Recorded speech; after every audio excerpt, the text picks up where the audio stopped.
મેરડી માએ બકરો ચમ લીધો? બકરો એટલે લીધો એને મારવા નહીં, કાપવા નહીં, એને બલિ આલવા નહીં. બકરો એટલે લીધો કે બકરો જો કદાચ હું સવારી લઈ લઈશ ને તો આવા કોઈ મારીને બકરા ખાશે નહીં.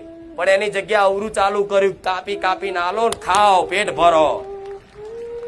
કુકડો બહુચર માં ચમ લીધો? પેલા તો મોગલો કુકડા ખાતા જો કે પેટમાં બોલાયા હતા. ખબર છે ને? આવો ઇતિહાસ છે ને કે મોગલોએ ખીલજીની સેના આવી હતી. સેનાએ એ રમતા કુકડા કદાચ કાપીને ખાધા ને તો ખાધા પછી તે પેટમાં કુકડા બોલાયા. તારે એ ખીલજી હતો ને, એ રાજા હતો ને, તોય નમી જો કે આ ભારત દેશમાં આવી દેવી શક્તિઓનો નમન છે, પ્રણામ છે. આવો ચમત્કાર અમે ક્યારેય નહીં જોયા. તો જે કુકડાની રક્ષા કરવા માટે કદાચ પેટમાં કુકડા બોલાવતી હોય ને એવા જ કુકડા તમે ગોળાઓ ખાવ, એવા જ કુકડાઓને કદાચ એના ઈંડા ને એના બચ્ચાને તમે ખાવ તો તમે રાક્ષસ કરતા ગયા ને. તો રાક્ષસ ને દેવી શક્તિ હંમેશા વેર છે.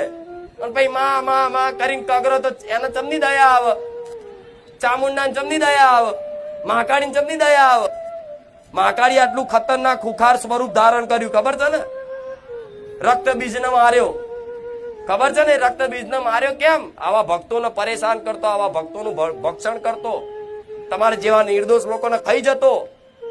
તારે પાર્વતી ક્રોધિત થઈ અને મહાકાળીનું સ્વરૂપ ધારણ કરી અને રક્તબીજ નામનો રાક્ષસ હતો ને એના વરદાન હતું બ્રહ્માજીનું કે તને કોઈ નહીં મારી શકે, તને કોઈક હથિયાર મારશે અને તારા જેટલા રક્ત પડશે, લોહી પડશે ને, અને જેટલા લોહીના ટીપા જમીન પર ધરતી પર પડશે ને એટલા બીજા રક્તબીજ પેદા થશે.